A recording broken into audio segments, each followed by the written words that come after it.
बिस्मिल्लाहिर्रहमानिर्रहीम।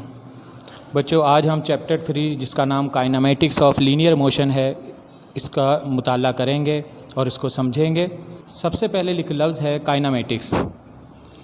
काइनेमेटिक्स का मतलब यूनानी ज़बान का लफ्ज़ है जिसका मतलब है मोशन, और इसकी तारीफ़ the branch of physics which deal with the motion of object without any reference to the force or agent causing the motion is called kinematics.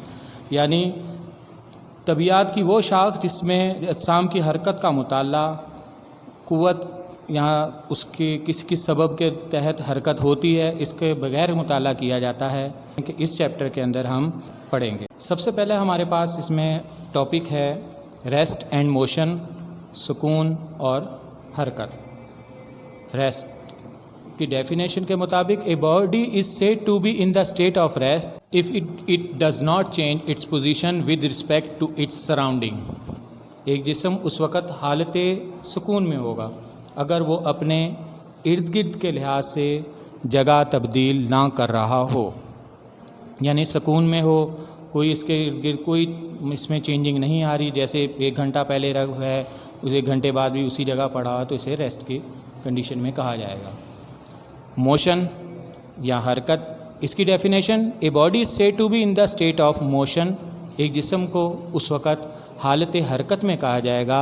It change its position, अगर वो अपनी पोजीशन जगह बदलती है with respect to its surrounding, अपने इर्द गिर्द के लिहाज से, यानी अपने इर्द गिर्द के लिहाज से अगर कोई बॉडी, कोई जिस्म जगह तब्दील कर लेता है तो वो क्या हरकत कहलाती है। क्वेश्चन नंबर 2 है हमारे पास टाइप्स ऑफ मोशन।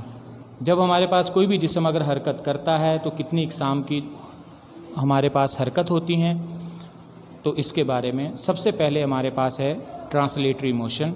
इसे लीनियर मोशन, रैंडम मोशन और सर्कुलर मोशन के नाम से भी जाना जाता है।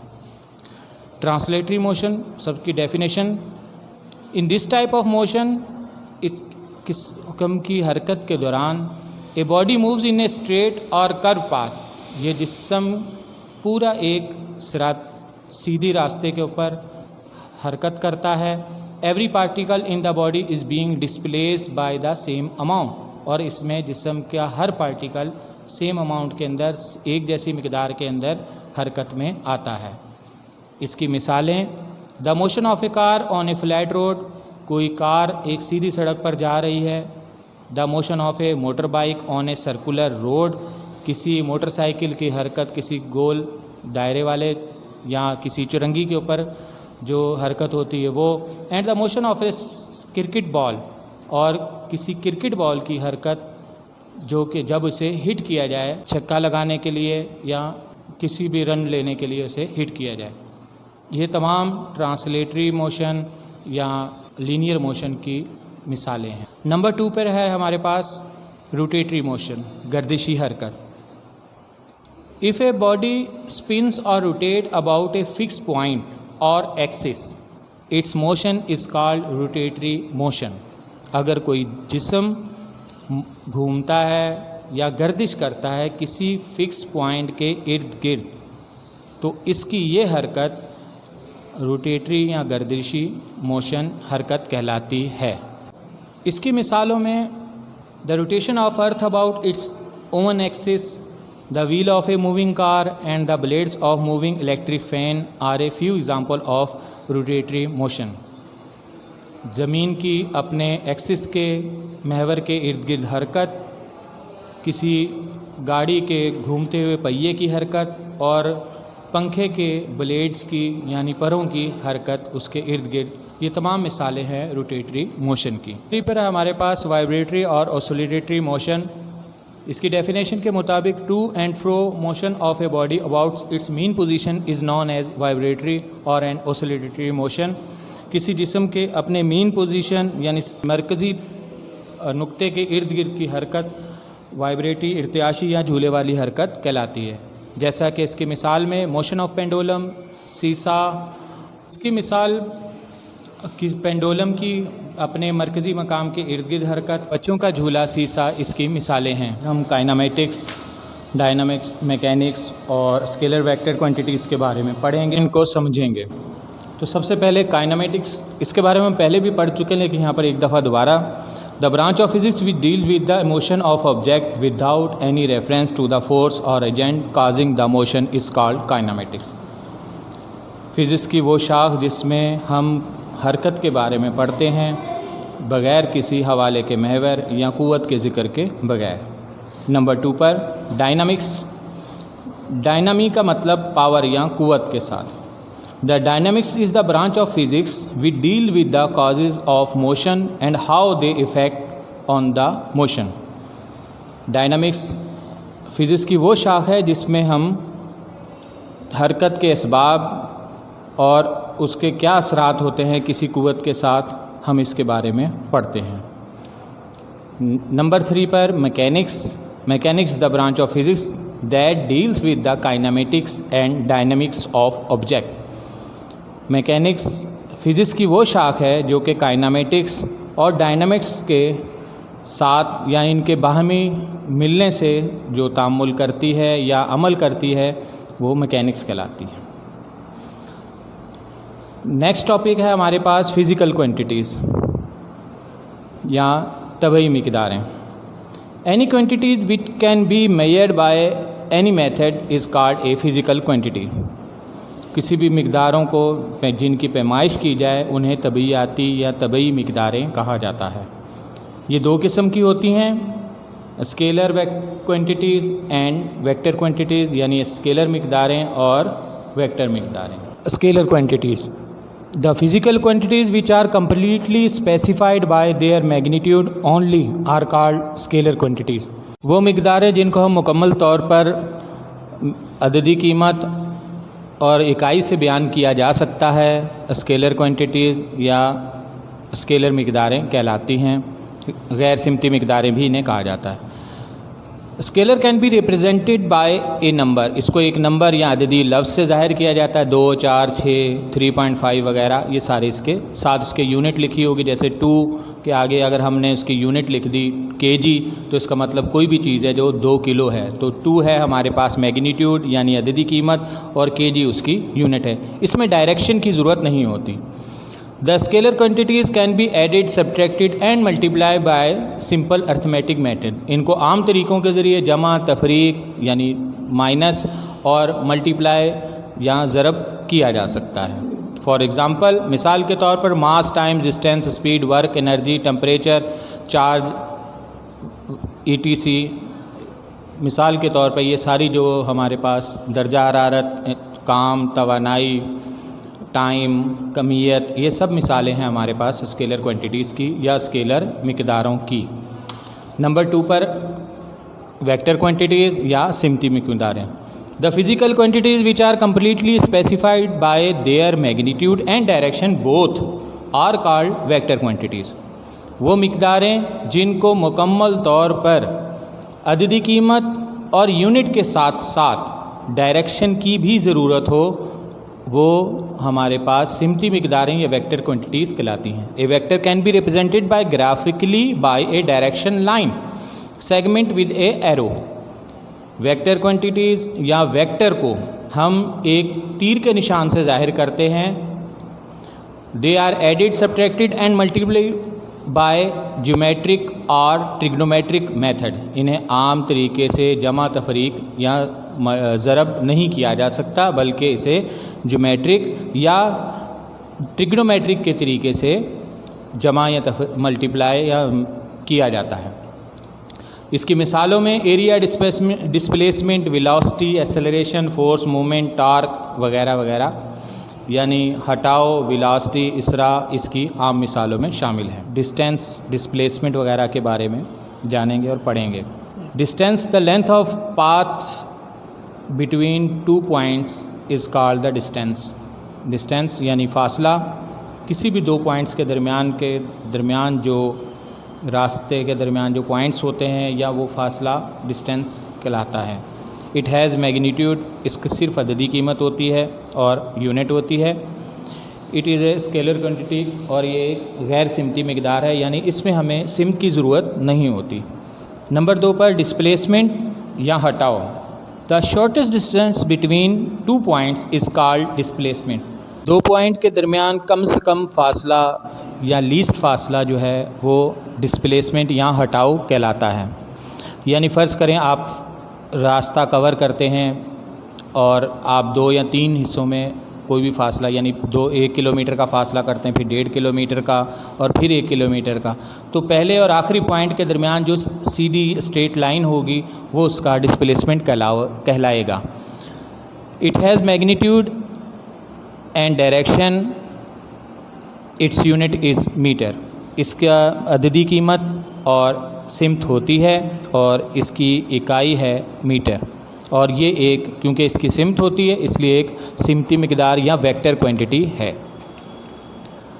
फिर नेक्स्ट क्वेश्चन है हमारे पास difference between speed and velocity. इसको आप स्पीड और वेलोसिटी के अलग-अलग डेफिनेशन के लिहाज से याद कर लें, या बाद में हमें इम्तिहान में अगर डिफरेंस देना पड़े तो हम इसे डिफरेंस की सूरत में भी लिख सकते हैं। Speed, the distance covered bye an object in unit time is called its speed. वो फासला जो कोई जिस्म तय करता है इकाई वक्त में, स्पीड कहलाता है या रफ्तार कहलाता है। यानी इकाई वक्त का मुराद है कि हर सेकंड में या हर मिनट में या हर 1 घंटे में जो भी हमारे पास यूनिट होगी उसकी हम पर सेकंड के लिहाज से, क्योंकि टाइम की यूनिट सेकंड में है, तो हम उसके हिसाब से देखेंगे कि ये 1 सेकंड में कितना फ़ासला तय करेगा। तो जो फ़ासला तय करेगा वो उसकी स्पीड कहलाएगी। डेफिनेशन के मुताबिक speed is equal to distance covered, यानी जो तय करदा फ़ासला है, अपॉन टाइम टेकिन, जो वक्त लिया गया है, यानी तय करदा फ़ासला फ़ी इकाई वक्त में तय जो किया होगा उसे हम रफ्तार या स्पीड कहलाते हैं। फार्मूले में के मुताबिक स्पीड v से ज़ाहिर की जाती है, डिस्टेंस को s से ज़ाहिर किया जाता है और यूनिट टाइम को t से ज़ाहिर किया जाता है। यानी फार्मूला बन जाएगा v is equal to s upon t। और इसकी यूनिट SI सिस्टम के अंदर मीटर पर सेकंड होती है और it is a scalar quantity.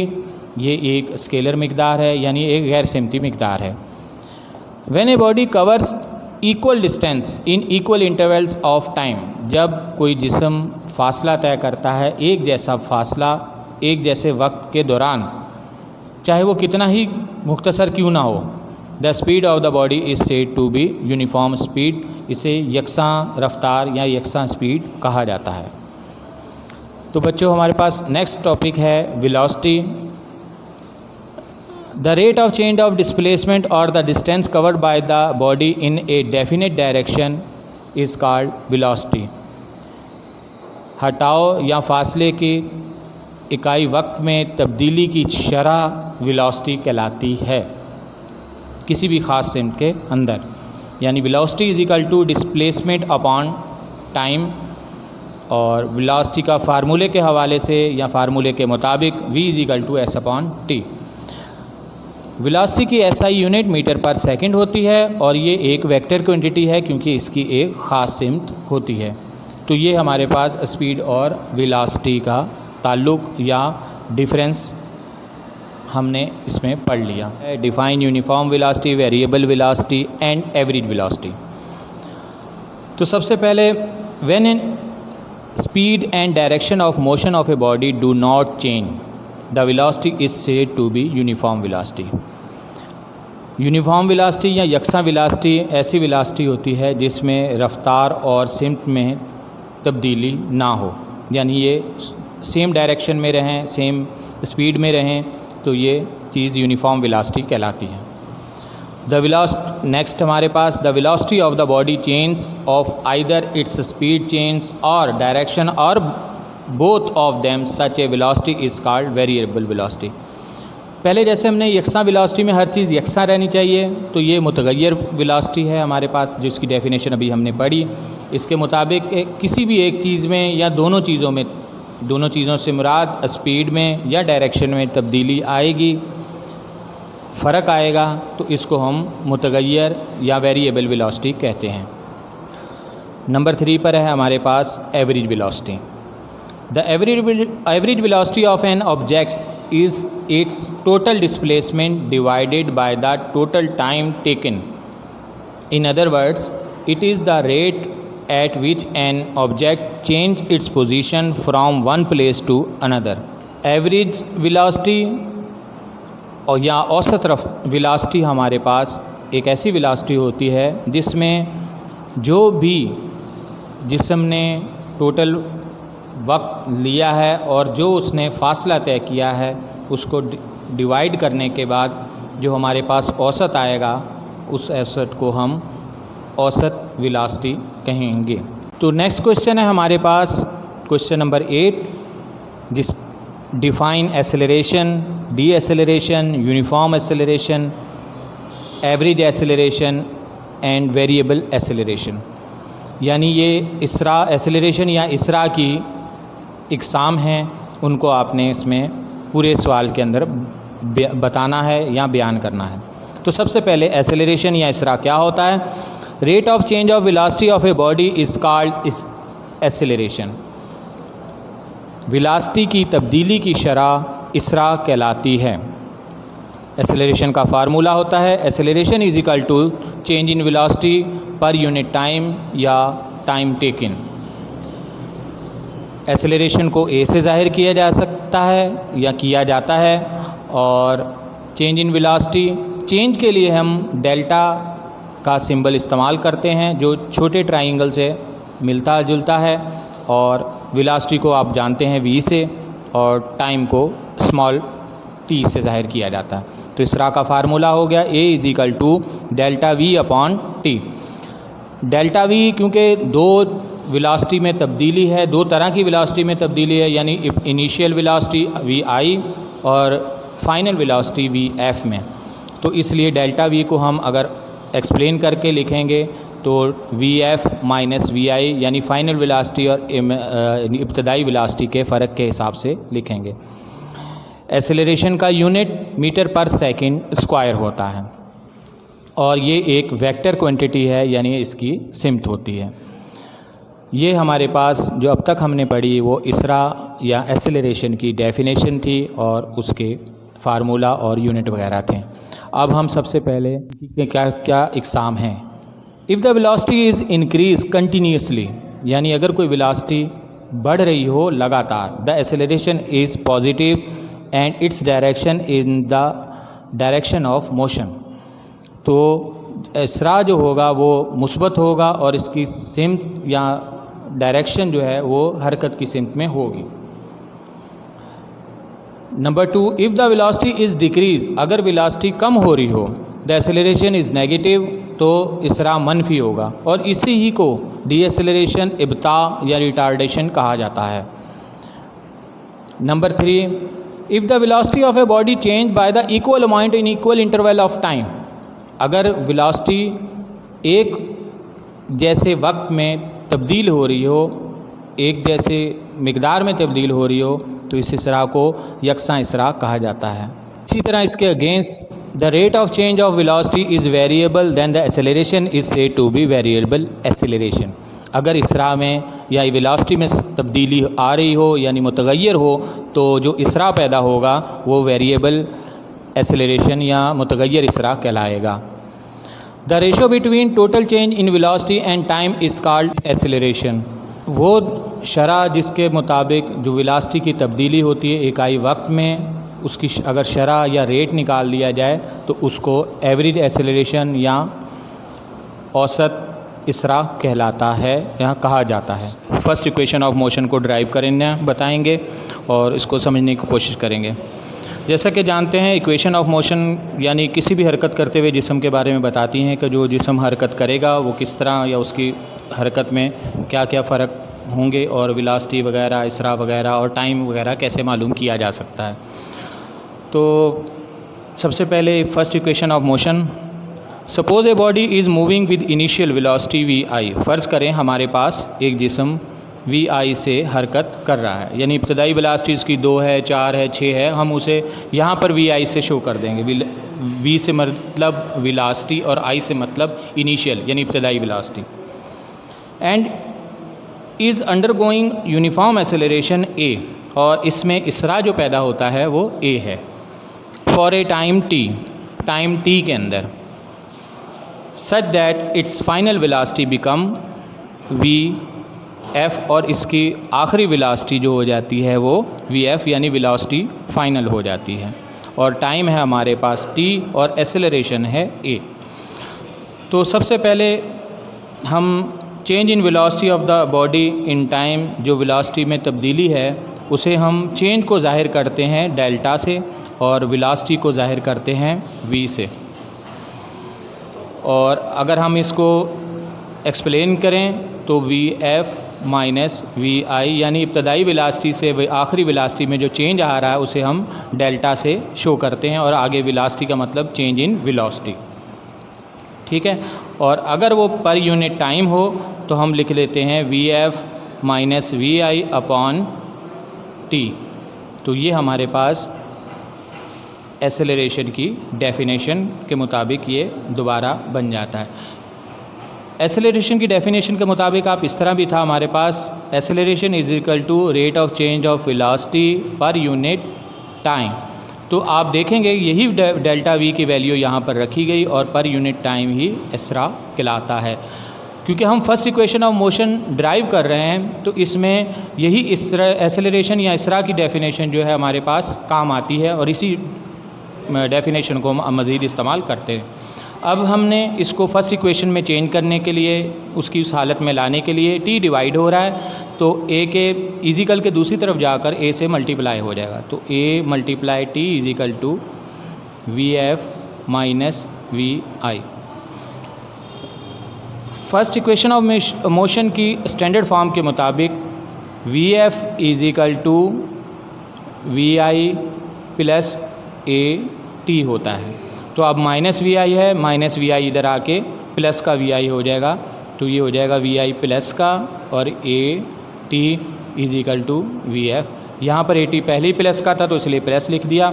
अगर कोई साइन से पहले कुछ भी ना लिखा हो तो उसका मतलब वो प्लस का है। तो ये हमारे पास standard equation, first equation of motion आ गई। दूसरी इक्वेशन यानी सेकंड इक्वेशन ऑफ मोशन, हरकत की दूसरी इक्वेशन के बारे में पढ़ेंगे और उसको ड्राइव करना सीखेंगे। तो शुरू करते हैं। Suppose a body is moving with a initial velocity v i. फ़र्ज़ करें हमारे पास एक जिस्म वी आई वेलोसिटी से, इब्तदाई वेलोसिटी से हरकत करता है and is undergoing uniform acceleration, और इसमें इसरा पैदा हो जाता है फॉर ए टाइम टी, वक्त टी के बाद। Then the distance covered by the body in this time is s, और उस वक्त में जो जिस्म हरकत करना शुरू करता है तो वो एस फासला तय करता है। And its final velocity become v f, और इसकी आखिरी वेलोसिटी वी एफ हो जाती है। Since the acceleration is uniform, क्योंकि इसरा यकसा है, the velocity of the body increase or decrease by equal amount of time, यानी इसरा वेलोसिटी जो है जिस्म की वो बढ़ेगी और कम होगी एक जैसे अमाउंट के अंदर, एक जैसे वक्फ़ों के दौरान। लिहाजा the velocity change at a constant rate, और वेलोसिटी में जो तब्दीली होगी वो एक यकसां या औसत रफ्तार से या औसत होगी। लिहाजा एवरेज वेलोसिटी, वेलोसिटी के ऊपर अगर हम बार लाइन लगा दें तो इसे एवरेज वेलोसिटी कहा जाता है।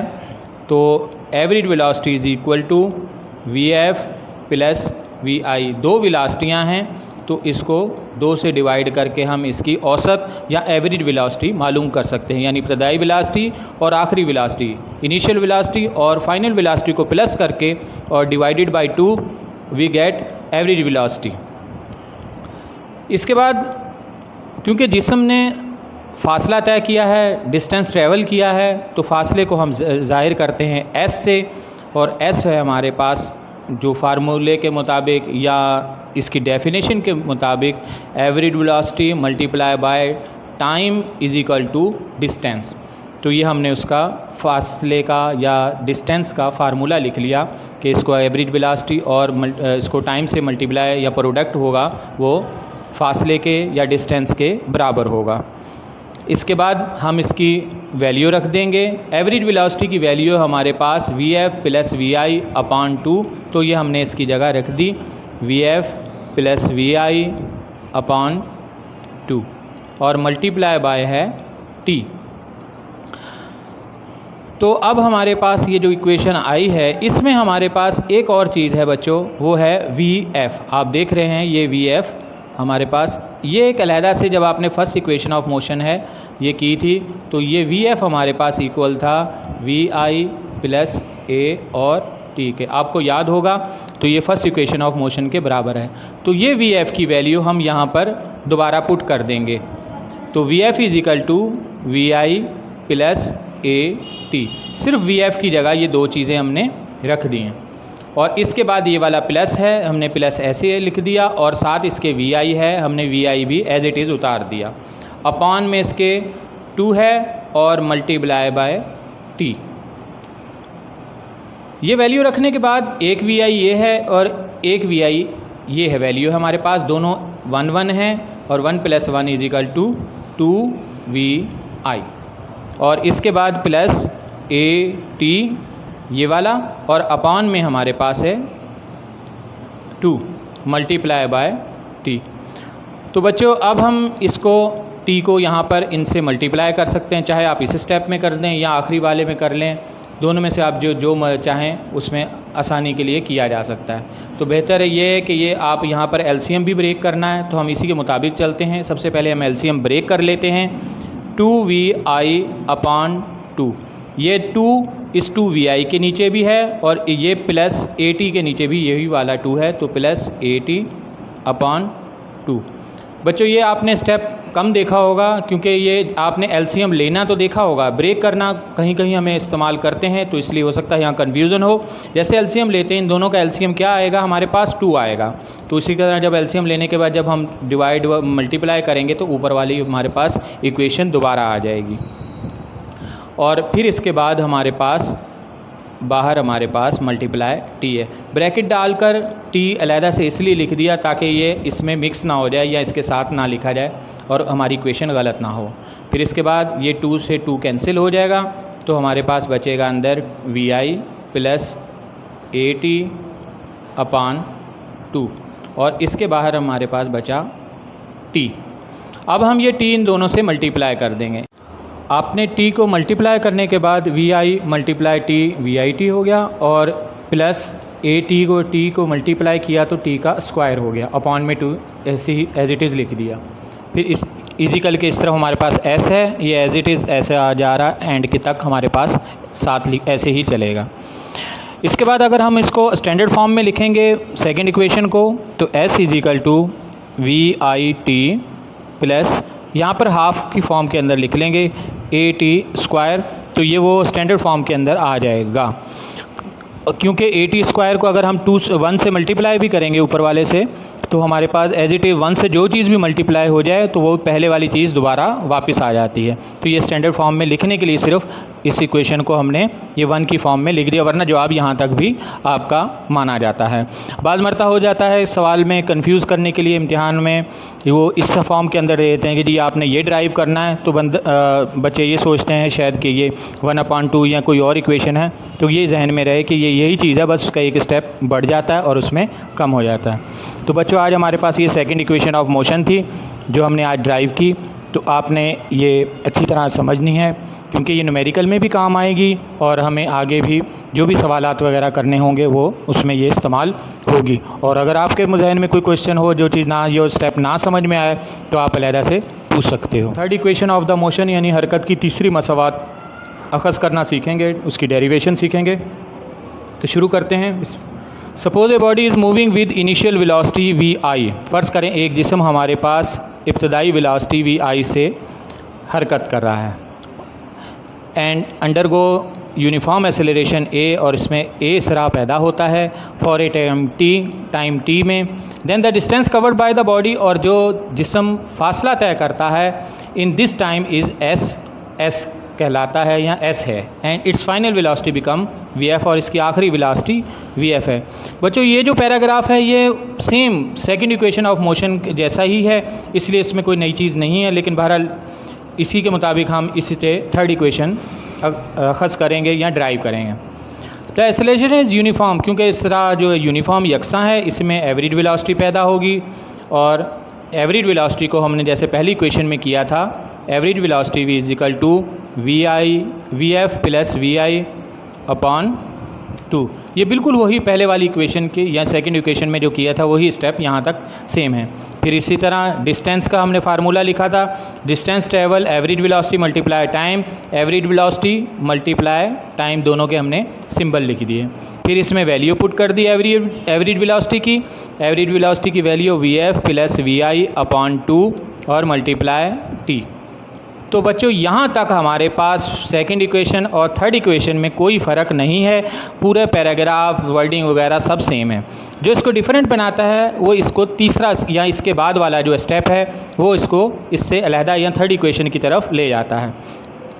अगर हमने थर्ड इक्वेशन करनी है तो इसमें हम यहाँ पर t की वैल्यू रख देते हैं, और अगर सेकंड करनी हो तो Vf की जगह जैसे हमने सेकंड इक्वेशन में किया था वैल्यू रखने से हम इसे उसके मुताबिक इसको चेंज कर लेते हैं। t की वैल्यू कैसे निकलती है? t की वैसी ही है हमारे पास जब हमने इसरा की मालूम की थी, एक्सेलरेशन की, तो rate of change of velocity per unit time is called acceleration. Velocity में तब्दीली की शरह इकाई वक्त में इसरा कहलाती है। तो ये आपको याद होगा हमने इस तरह कुछ लिखा था। तो ये t की वैल्यू भी हम यहीं से निकालेंगे। a इधर हमारे पास मल्टीप्लाई हो रहा है, इधर आकर डिवाइड हो जाएगा, और ये डिवाइड है इस तरफ आकर मल्टीप्लाई हो जाएगा। यानी इजिकल के अगर एक दूसरी जानिब हम मल्टीप्लाई हो और दूसरी तरफ इजिकल के लेके चले जाएं कोई भी वैल्यू को, तो वो मल्टीप्लाई से डिवाइड में और डिवाइड से मल्टीप्लाई में चेंज हो जाती है।